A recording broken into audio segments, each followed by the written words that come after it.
there's actually a reason to get excited. People on YouTube who are now yawning and checking their watches and wondering why you're not watching whatever Netflix show you're currently watching. I'm going to make this exciting for you, but it hinges on our opponent now not resigning, and number 2, not doing anything ridiculous, taking on c2 like a good boy. Very good. Step 2, to go king h7 like a good boy, and not king h8. Let's see. Actually, there we go. Step 3, we're going to go bishop to c8. This move might strike you as a little bit mysterious, but hopefully some of you can see what I'm setting up.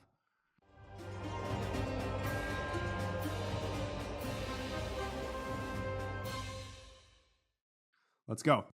To those watching on YouTube, I apologize for my voice. I'm super congested, getting over an illness, so please bear with me. I apologize for the way I sound.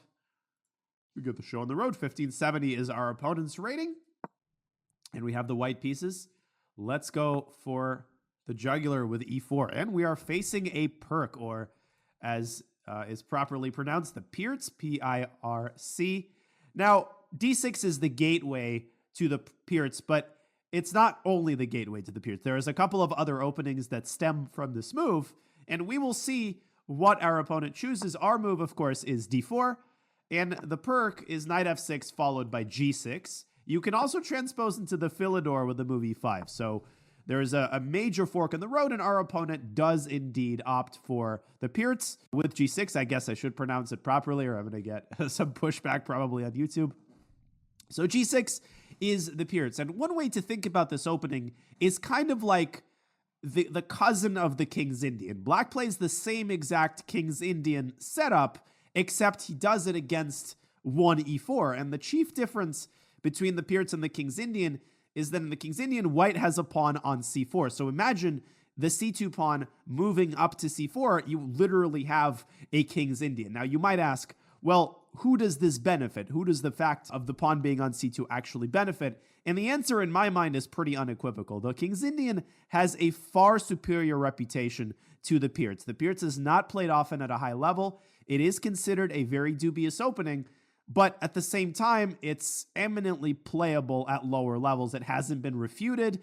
There isn't one agreed upon refutation or line against the Pirc. The reason that a lot of top players do not play it is that white has 4 or 5 or even more continuations that reliably give white a sizable advantage. And there's 2 buckets of ways to play against the Pirc. There are tactical or attacking continuations. You might have seen the Austrian attack with f4. You might also be familiar with like bishop e3 and f3. The English attack setup is also very good against the Pirc.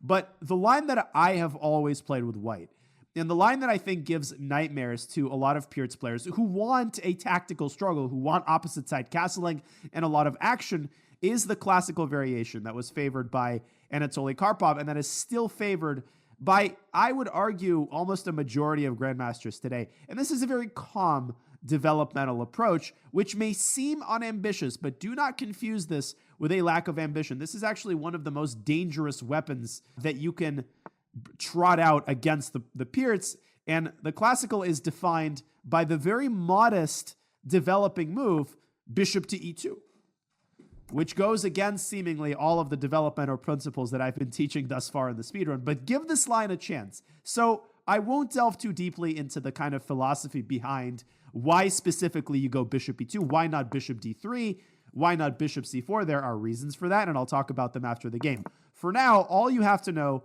is that in the classical variation, white goes kingside and black goes kingside. So the battle, at least in the next immediate future, is not going to revolve around opposite side castling and who can checkmate who first. It's going to revolve around whether or not we can use our superior central control and transform it into a more tangible, a more concrete advantage. Black responds with the move c5. This is one of the most principled continuations against the Pirc.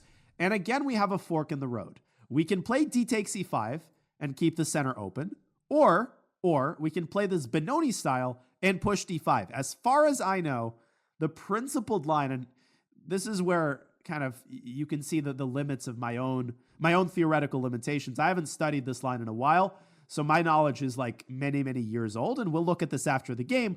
But we're going to go principled. We're going to go d5. We're going to say, I want to keep a sizable share of the center, and it's entirely possible that my opponent is going to know more theory than me. Black plays the move e6, slicing into our center and offering us a trade on e6. So apparently c5 is not a move, says Jeffrey Zhang. I will be totally honest. I don't know c5 that well.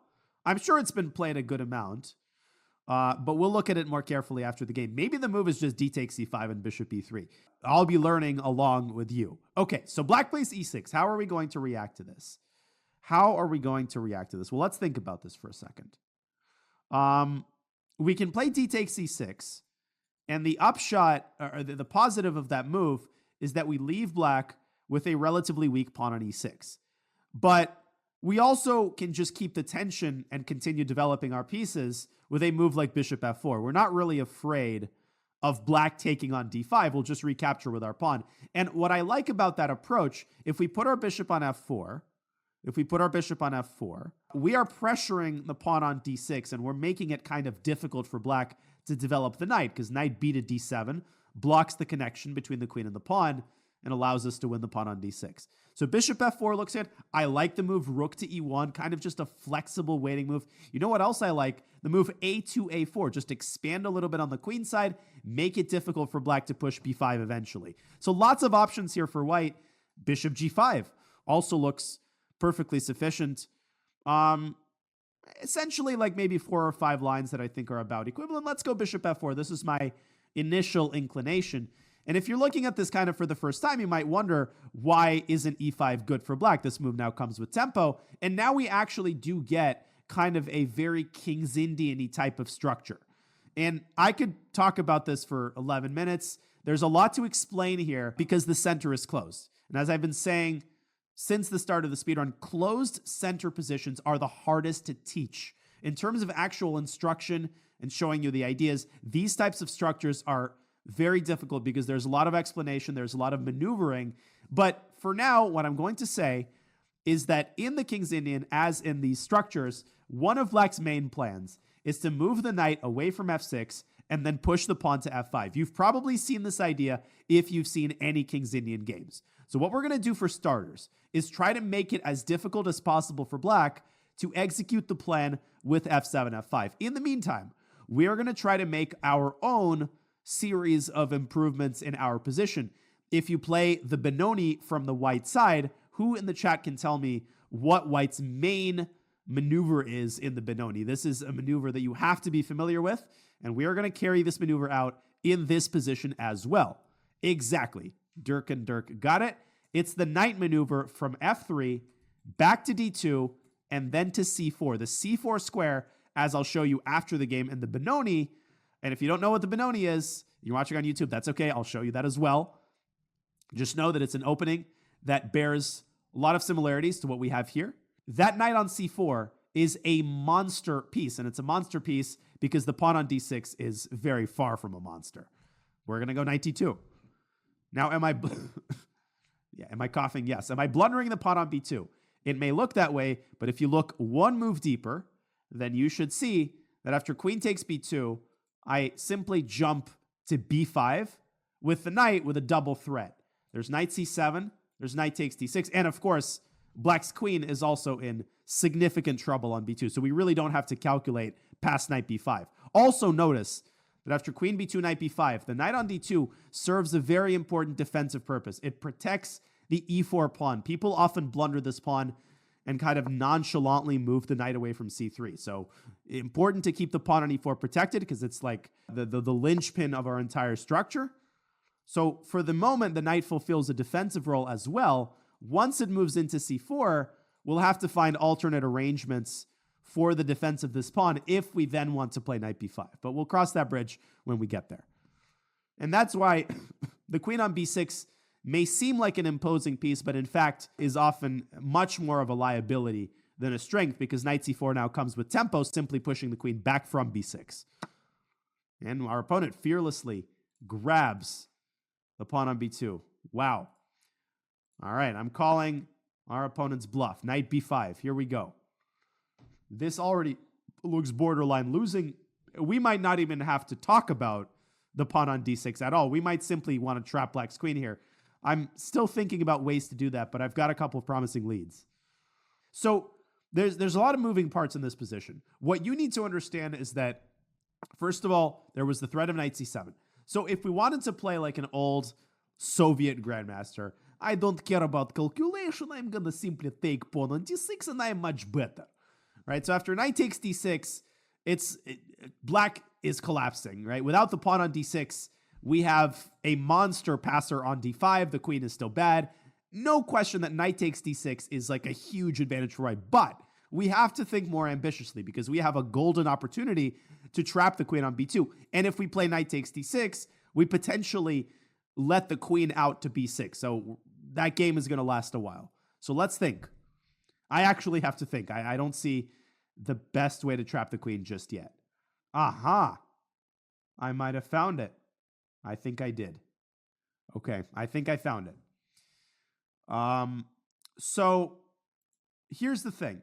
When you're trying to trap the queen, my biggest piece of advice is to start by identifying evacuation routes.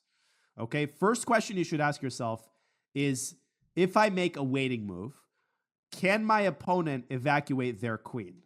Now, the answer in this case is yes. Black can evacuate their queen through b4 and then a5 and then d8. So your initial inclination should be some move that whatever else it accomplishes covers the b4 square. So most of you are coming up with the move rook b1.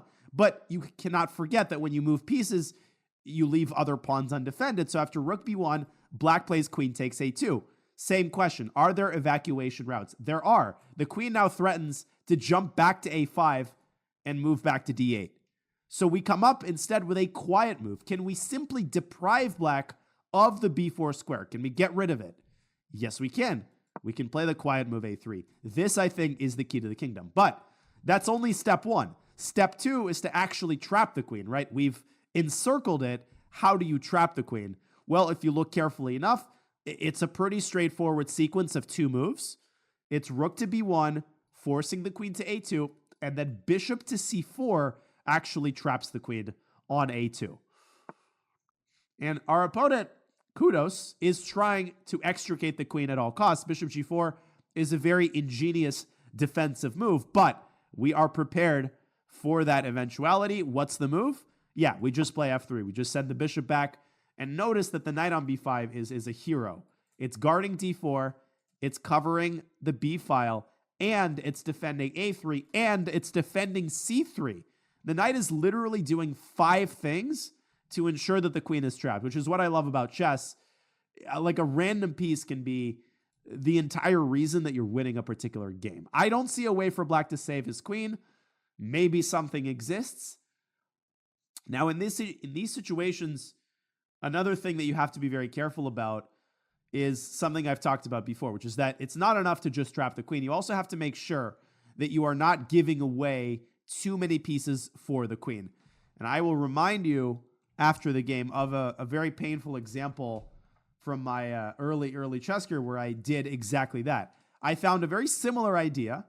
I trapped my opponent's queen, and I ended up giving away a rook and like 3 pieces for it. And what good is that if your opponent has overwhelming material for the queen? So something that you always should watch out for. Here, I think the most the black can get for the queen is a rook, right? If you think about it, rook b1, the best the black can do is just take that rook, and rook for a queen is nothing in most cases. So our opponent is struggling here. I don't see a way out. Yeah, bishop h5 is tantamount to resignation. We can safely proceed with our strategy, rook b1. And resignation here is not unlikely. And notice that we didn't actually end up using the pawn on d6 at all. Right? We focused on the queen, we trapped it, and the pawn on d6 is going to fall, but only after we trap the queen. Yeah, a simple but elegant is a good characterization. We have Grandmaster Jeffrey Zhang in the chat for those watching on YouTube. And again, I feel the need to step up my game, which is awesome. But an elegant illustration, I think, of just the danger of capturing a pawn on b2.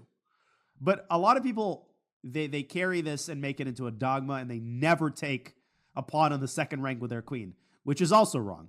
In many, many cases, I can show you a million examples where players like completely bluff, and taking on b2 is not only possible, but just wins a pawn because the queen can easily evacuate. Trapping the queen is actually an incredibly hard process that involves a ton of moving parts. As you can see here, like look at how many parts there are in this mechanism. There's the rook, knight, the pawn, the other knight, and the bishop. Without even a single one of these pieces or pawns, this would not have worked. So think about that for a second, right? That's 3, 6, 9, 14, 15 points of material in order to trap the queen on like the most vulnerable square on the chessboard. So I think in my experiences with like club players, I found that players tend to be very scared about, let's say, taking a pawn on b2, and they take for granted that the queen is going to get trapped, but actually trapping the queen is an incredibly, incredibly hard thing to do. Just something to marinate on. It takes a village. And now that we're up a queen, now it becomes very fun to carry out the ideas that we were planning to carry out before we won the queen. But we don't even have to do that, right? We have some low-hanging fruit that we can pick off. We have some low-hanging fruit that we can pick off. We can play knight c4, as is the custom in these positions. But wait a second. Notice that the bishop is trapped. And this is the sort of concept of making mental notes to yourself that I've talked about in a previous game.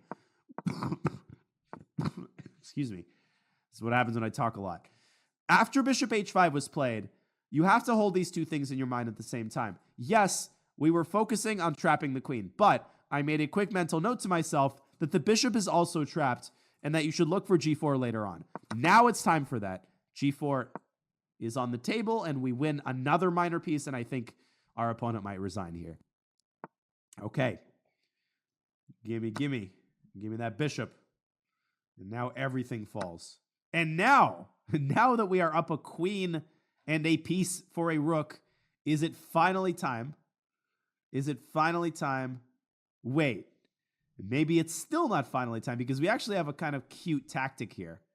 Does anybody see the cute tactic? There's a nice little tactic that would be a good way to end the game with a flourish. We don't even have to start with knight c4. We can go straight for the jugular here. No, not f4. f4 is the kind of move... I get the temptation of f4, and it opens up the kingside, but it doesn't really accomplish all that much. f4, knight takes f4.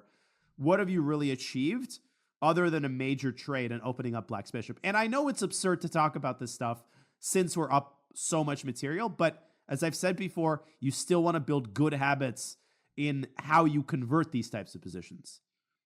Yeah, knight takes d6. Very nice. A lot of you are getting it. This is a simple tactic, but not as simple as it may appear.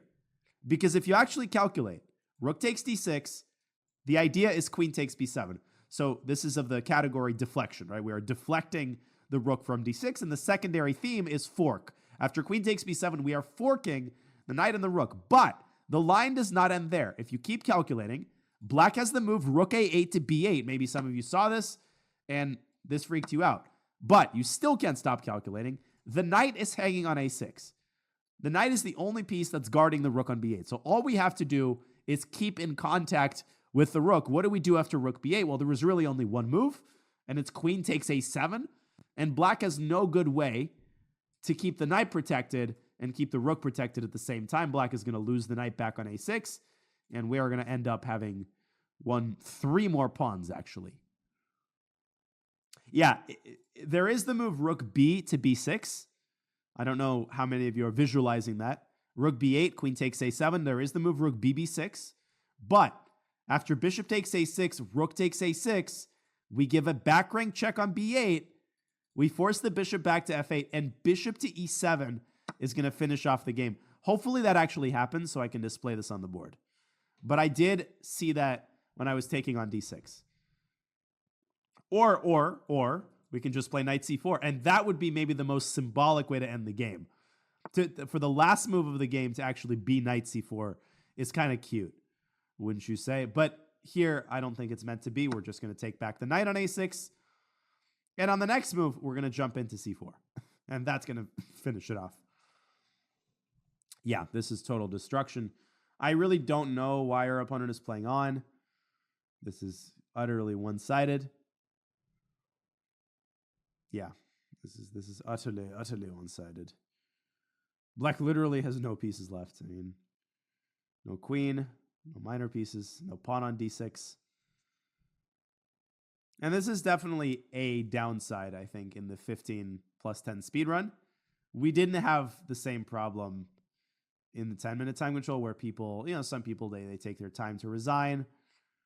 And at some point, I basically exhaust all of the topics in the position. h6. Okay, let's drop the bishop back to e3. Attacking c5. Still trying to be as clinical as possible. We could have also played knight c4, of course, as an intermediate move. Bishop d8 even was possible. Yeah, bishop d8 was a cute move. But no need to be overly fancy. Just play simple chess. And that's the fastest way to convince your opponent of the futility of their resistance. So knight c4 is next. Notice that the rooks are attached. And if they become disattached, then you lose the rook on b8. That's the power of contact between pieces. Rook b1. Okay, so we're up 1,000,000 points in material. So we basically make a beeline for simplification. We trade on b1. And then the fastest way to actually win this is just to promote the d-pawn, d6, d7, d8. And that's often the case. When you're up like a ridiculous amount of material, you want to start by looking for checkmate. And in the absence of an obvious checkmating pattern, which there actually is in this position, if you wanted to go for checkmate, then you would go knight d6 and aim for the f7 pawn. So either way, the game ends very quickly. Hey, let's go for mate. Let's go for the immediate win with knight d6. Oh, so, okay. I see a beautiful mating construction. Let's see if I can make this happen. Just watch. All right. There's actually a reason to get excited. People on YouTube who are now yawning and checking their watches and wondering why you're not watching whatever Netflix show you're currently watching. I'm going to make this exciting for you, but it hinges on our opponent now not resigning, and number two, not doing anything ridiculous, taking on c2 like a good boy. Very good. Step 2, to go king h7 like a good boy and not king h8. Let's see. Actually, there we go.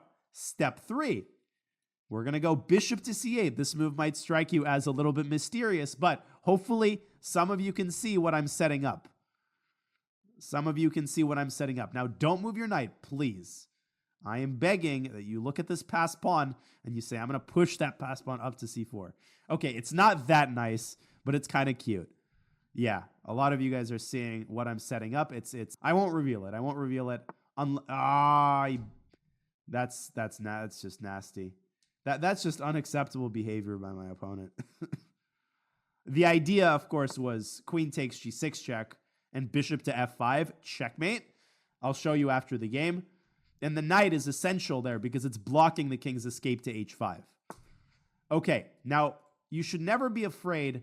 Well, you should sometimes be afraid of this type of mechanism. When there's a rook on the second rank and there's a knight on the third rank, that is part of a broader pattern that you have to be familiar with, where sometimes if the rook and the knight are arranged on the proper squares, there is a perpetual check mechanism that can be delivered with an infinite amount of knight checks. But this is not one of those mechanisms. Here, if you look carefully, knight e2 check is not really a threat. We just go king f1, and then king e1, and king d1. The knight has no way of corralling the king. The king escapes to d1. So we can safely proceed with our mating operation and play knight e8, which is the simplest move. And the way I found it is that the moment the knight left h5, you consider the drawback. And you say, oh, well, it leaves the bishop now undefended, and we can hit it with our knight.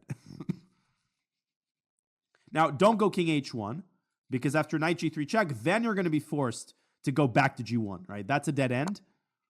What's not a dead end is to go to e1. Yeah, maybe our opponent plays knight h5, And then maybe I should go knight d6 and try to set up the tactic again. Okay, rook e2 check. That doesn't help. King d1.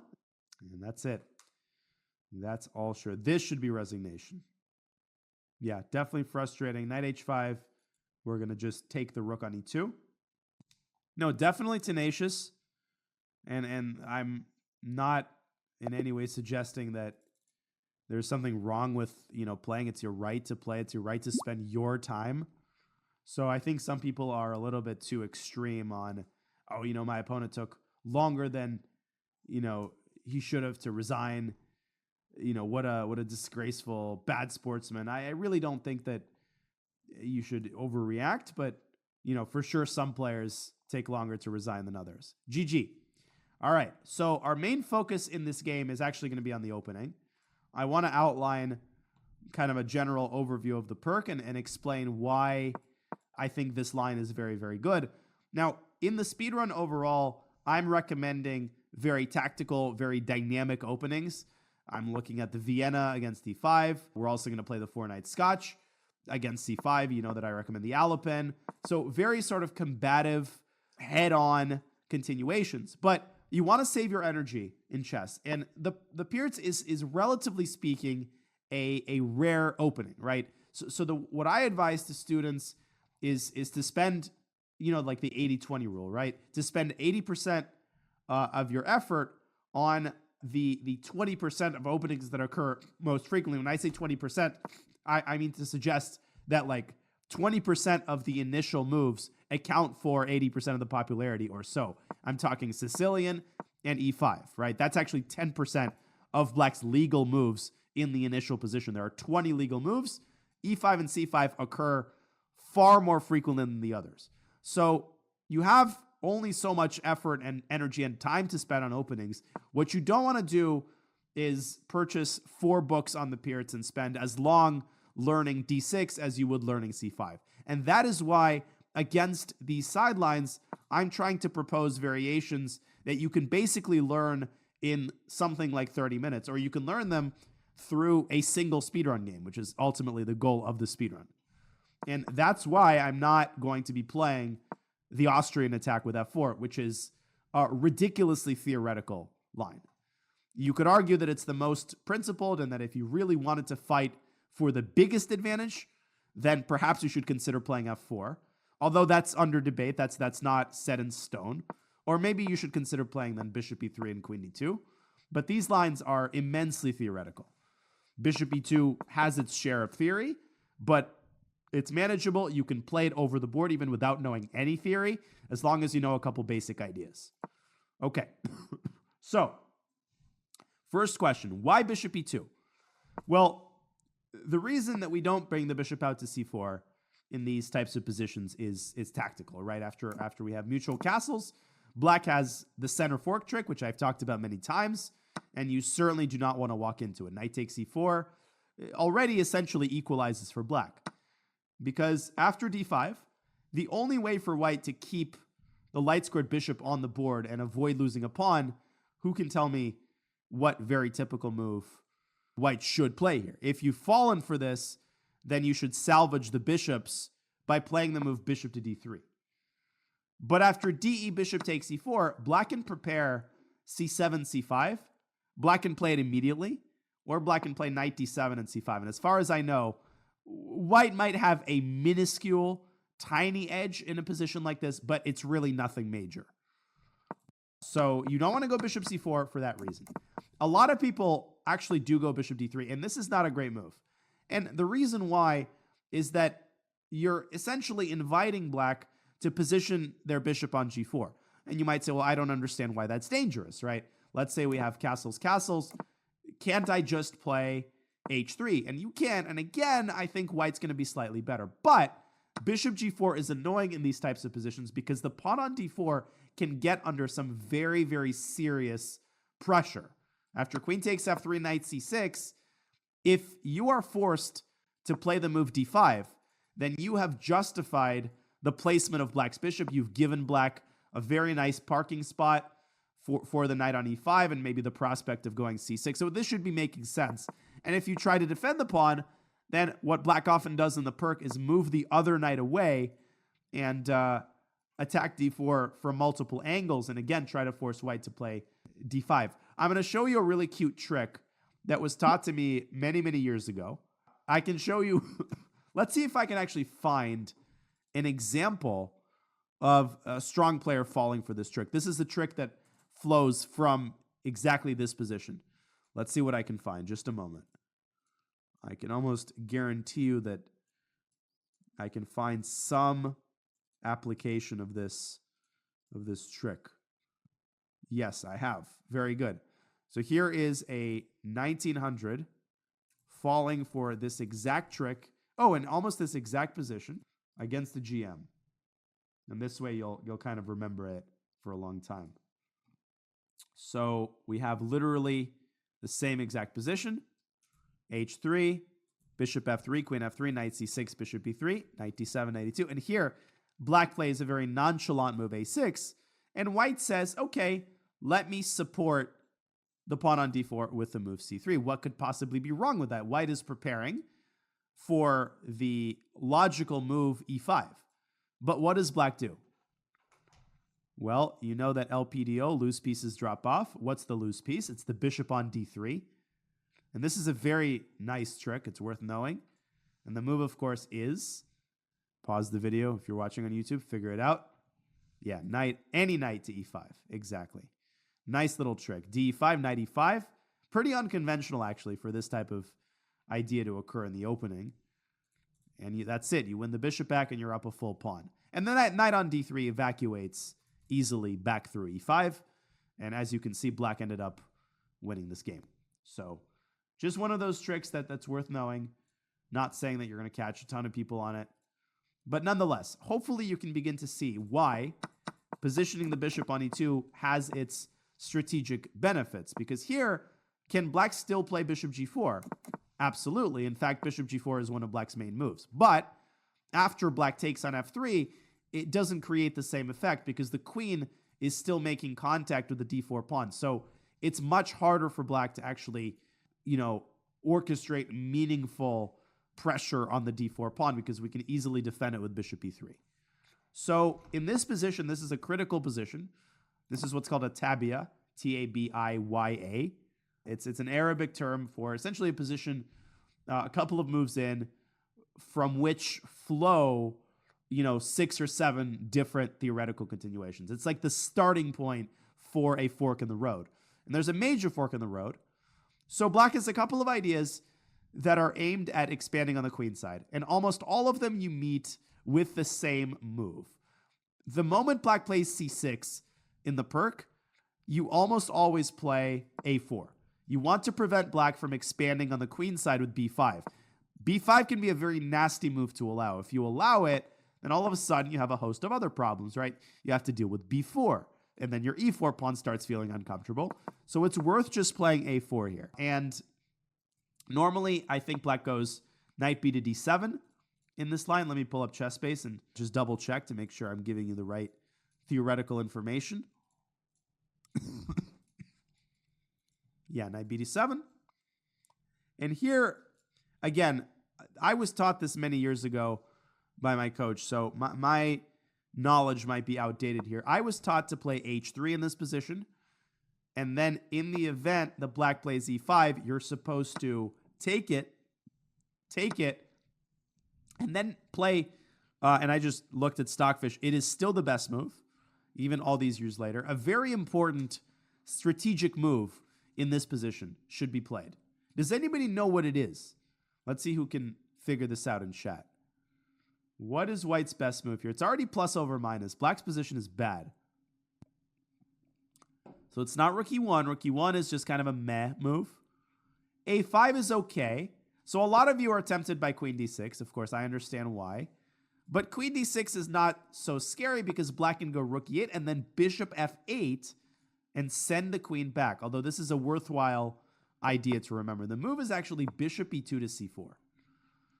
And the idea is quite simple. You're actually just trying to make it as difficult as possible for black to develop their bishop. And you might say, well, I don't get it. Aren't we allowing a move with tempo? And that's only if you think one move into the future.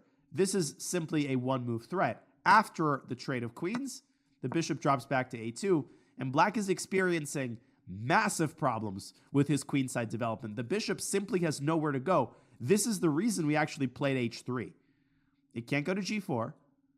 I mean, it can't really go to d7 because black just drops e5. And, well, going to e6 is bad for many reasons, but mostly it's because what is this POS in the center and on the king side? And white can continue the queenside expansion with a5. So knight b6 doesn't solve any problems. Of course, the knight can also jump out to c5, but this is also bad. Again, queen trade followed by knight g5 and bishop e3. Black is just collapsing on all sides here. So this is just a flat-out unpleasant position for black after bishop c4. And black has ways to deal with this. The top engine move here is actually h6, which says a lot about how bad the position is. If you have to play h6, that's how cramped you are. And after a5, black is even more cramped. So this is a no-go for black. And that's why I think more recently in this position, people have been delaying the move e5. They've been playing in more of a cagey way with queen c7 and sometimes b6. But obviously black is slightly worse. White is the better center. Black is cramped. And you can develop with bishop b3 here. And after b6, I think a very simple plan is just to play queen d2 and then just go rook e1 and rook d1 and potentially bishop h6 in order to trade off the Pirc bishop on g7. But you don't have to rush that move. Right? I would position my rooks in the center first. White is solidly better here. So that's one of the main lines of the Pirc, and there's many others. I won't talk about all of them right now. I will mention that if black plays the immediate e5, which some people do, this is a line, then white is actually supposed to take on e5 and then take on e5 again. And this leads by force to an endgame where it's not that white is up a pawn. White is not up a pawn because black can win the pawn back with this very typical knight takes e4 technique. And here you can really see the commonalities between the Pirc and the King's Indian. They share a lot of traits in common, these two openings. If you think about the King's Indian, in the exchange variation, you have the same exact idea. It's a different variation, but the bishop's still on e2. And in the exchange, if white grabs on e5 myopically, then black will take back with knight takes e4. And by the way, something worth knowing if you're a King's Indian player, if white plays knight takes f7 here, a secondary desperado, who can tell me why this doesn't work for white? A little bit of a detour, but still worth knowing. So not knight takes e3. No, because then you blunder the rook on d8. But the move is bishop takes c3 check. And my coach actually said, I think, a very wise phrase, which is that, well, I think traditionally the hardest move to see in chess is supposed to be a retreating knight move. But he thought that the hardest move to see in chess is actually a move where you give up your fianchettoed bishop for a knight. Those types of moves produce a very visceral aesthetic because you normally don't want to do that, right? You don't want to give up your fianchettoed bishop at all. So often you're not actually thinking about moves like bishop g7 takes c3 if there is a knight on c3. In this case, it's obvious why you do it. It's a check, and now you can take on f7, and the knight is no longer hanging. But I could show you a couple of really cool positions where even very strong players failed to recognize like a sudden capture with the fianchettoed bishop. And since we're on the topic, here's a good example. We're taking a little bit of a tour through various topics, but hopefully you'll forgive me that luxury. Okay, so this is the game Garakamsky against Tivyakov, a very young Garakamsky. His birth date is 74, so he was 12 years old, but Gara at 12 years old is probably already definitely already master strength, maybe even IM strength. And in this position, typical accelerated dragon, nothing out of the ordinary. He plays the very typical move, knight e2 to d4, inviting a trade of minor pieces. It looks like white is better. In fact, black is winning. Let's see who can figure out why. And this is really worth considering. If you're a higher rated player, this is going to be a very stimulating exercise for you. So make sure to pause the video, try to figure it out. Black to play. Black wins by force. No, bishop a6 blunders a lot of pieces. Yeah, Chris Tower got it. The first move, and this is what Kamsky obviously missed, is bishop takes knight. Now, why in God's name would you take on d4 with the bishop? Now, if you want to take on d4 twice, that's different, but taking on d4 twice is not impressive. White is better here. You have to see the follow-up, right? This move is meaningless if not for the follow-up, and Sphinxy got it. e6. All of a sudden, the knight has problems. It can't go to f6, can't go to e7, can't go to b6 because it's protected, can't go to b4, can't go to f4 because you get forked. So you have only one available square, but what was e3 doing? Well, e3 was supposed to be the evacuation square for White's bishop. And suddenly, after e5, the bishop is trapped. You have only one available square, and that's a7. But after rook b7, that's it. The bishop is trapped. White loses a piece. Kamsky, at least, he took a couple pawns. He got active. But obviously, the compensation is totally insufficient here. I think the second very famous instance of this happening recently was a game between Radoslav Wojtaszek and Fabiano Caruana a couple years ago, where Caruana took a knight on c3, but for positional reasons. It wasn't because he was winning a piece. He did it for positional reasons, and it was also, it really made the rounds of the chess world at the time. You can Google that game if you're interested, but we've gone on enough of a detour. Let's get back to the actual overview. Okay. So where were we? Yeah, I was talking about the move e5, and what I wanted to say, or not e5 here, e5 in the Pirc. So we looked at c6. We're looking at e5, and what I mentioned, you play knight takes e5 immediately. Knight takes e4, knight takes e4. And if bishop takes e5, you trade on your own terms. You say, listen, I'm down to exchange queens, but you're going to have to be the one taking on d1 and letting my rook occupy the open file. So the move here is bishop to g5. Classic. And if black greedily takes the pawn on b2, you should already sense intuitively that this is just shit for black.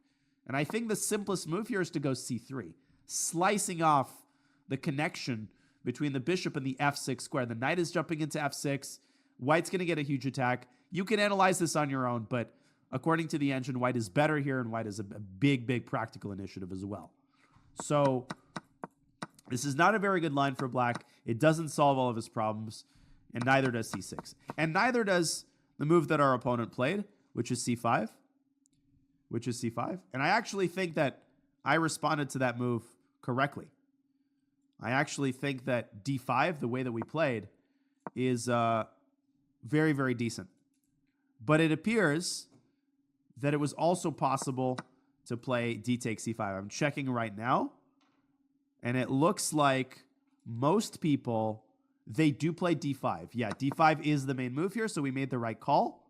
But d takes c5 is an interesting alternative. dc, dc, and then you get the bishop out to e3, and you attack the pawn on c5. And after b6, it looks like there's a very interesting line where you actually go e5. This is going to sound really weird. You go e5. So where is black's knight likely to go? Well, black's knight is going to jump into g4. And now the engine gives this crazy move. It's actually a novelty. And it's the move queen e1. A ridiculous looking move. But it should actually make sense if you look at it more deeply. So the point is this. First of all, if black takes on e5, he loses.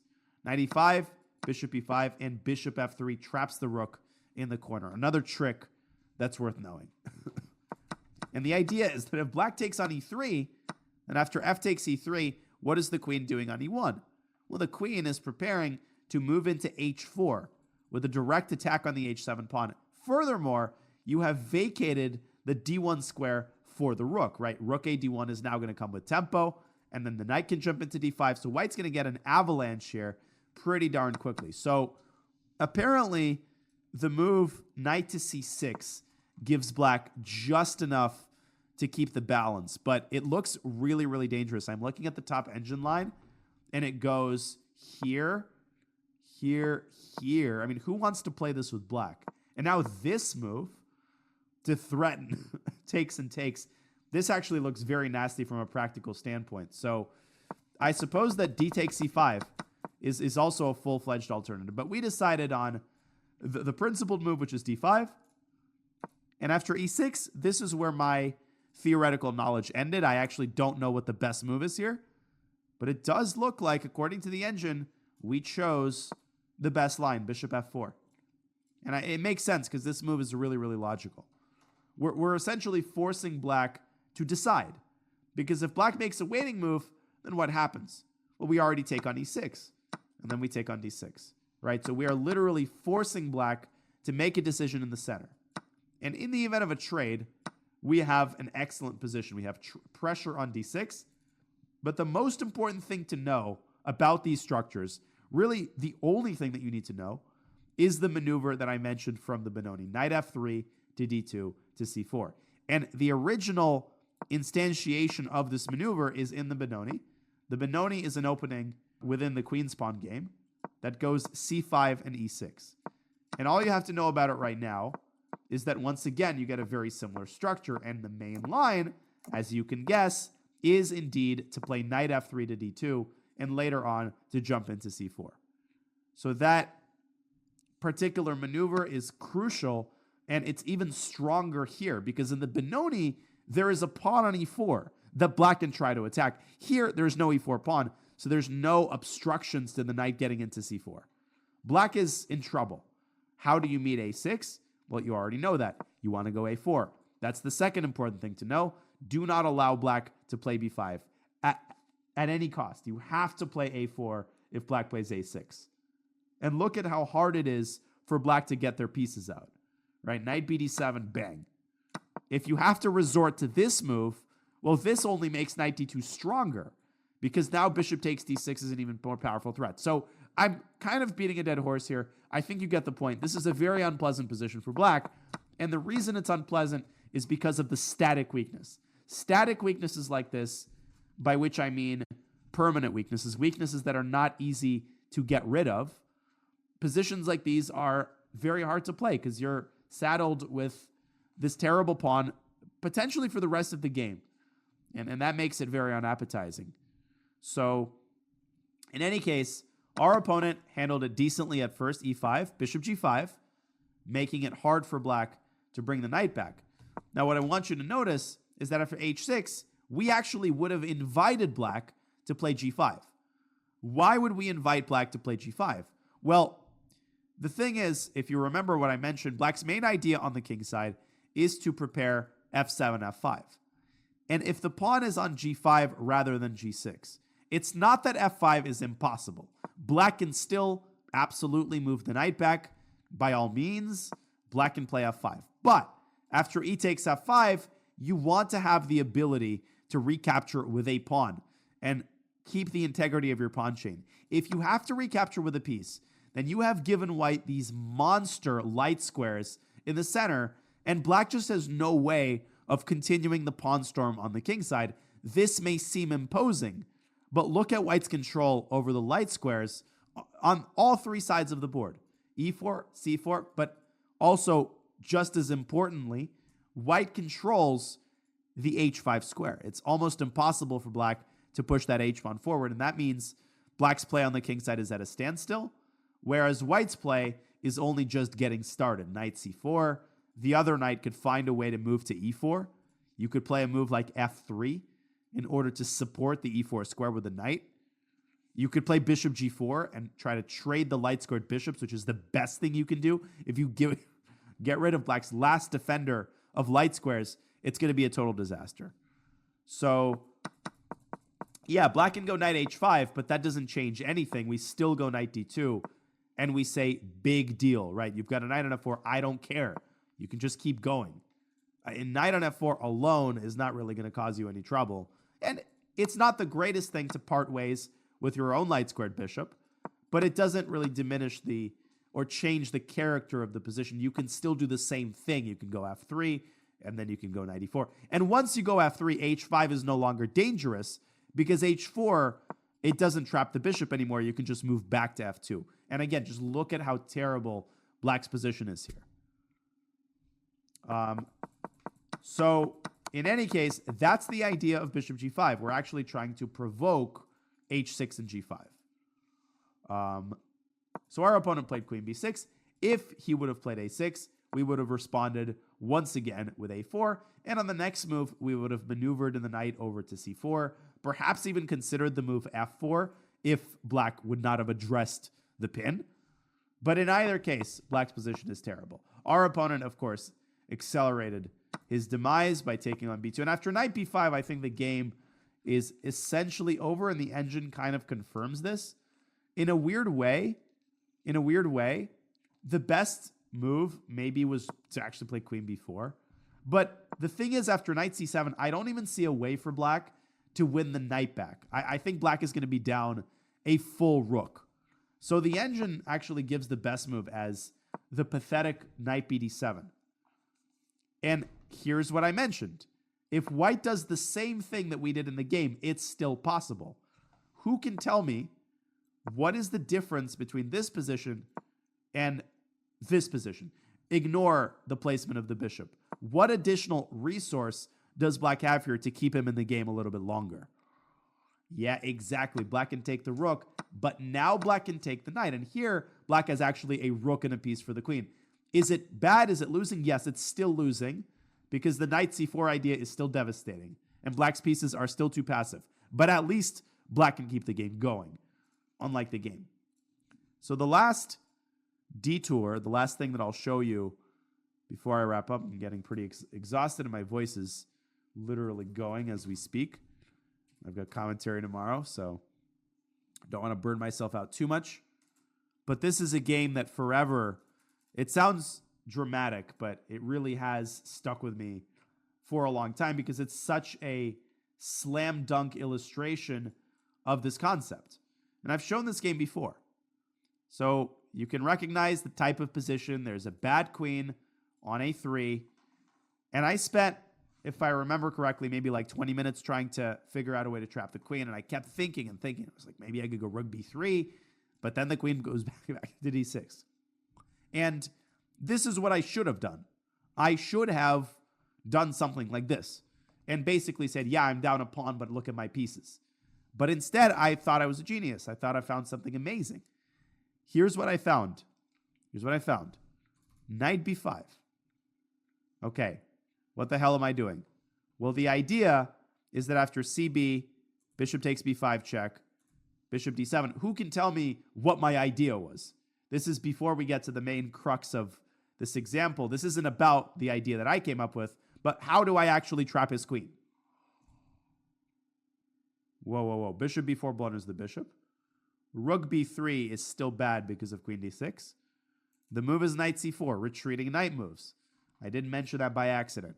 Forcing the queen further into the dungeon, or so I thought. And now you trap it with rook a1. Ta-da.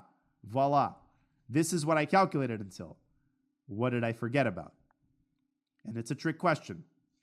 There's a mupwa here, a most popular wrong answer. There's a move I know people will suggest in the chat, which is wrong. How does black get the most for the queen? So the mupwa is queen takes a1, most popular wrong answer. Because white has the intermediate move, bishop takes bishop check.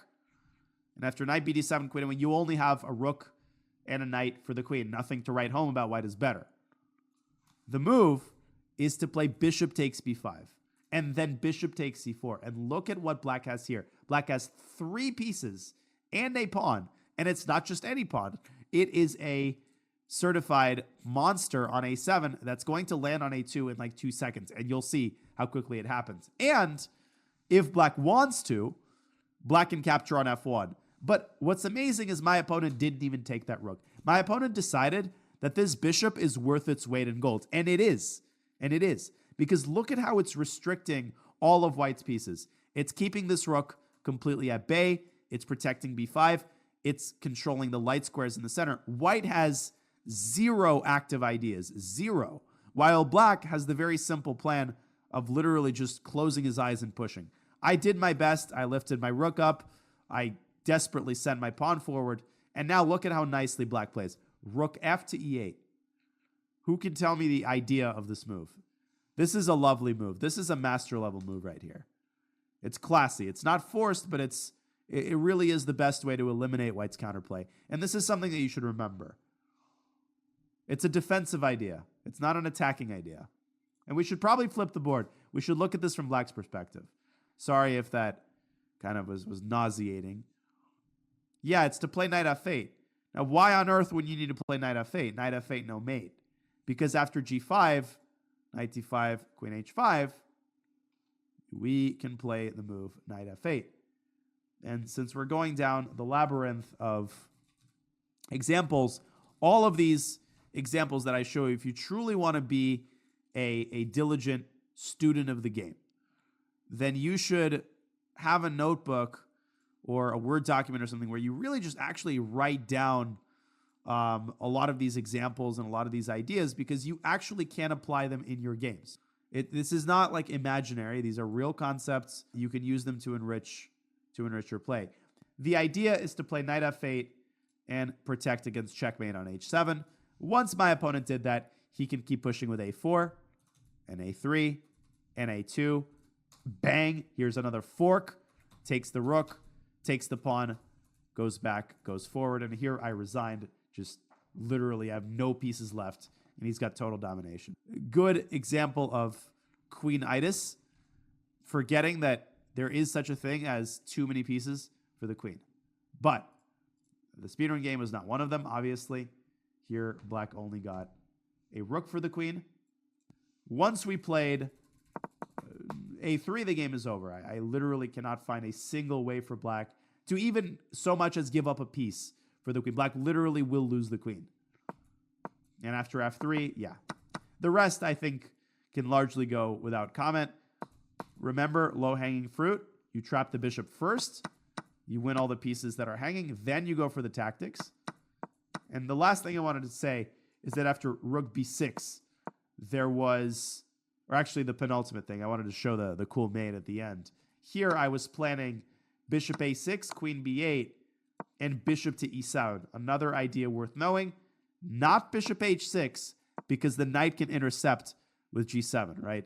So here proximity is important. Proximity means no interference or interception tactics are possible. Of course, knight c4 is also perfectly sufficient. And lastly, if we fast-forwarding,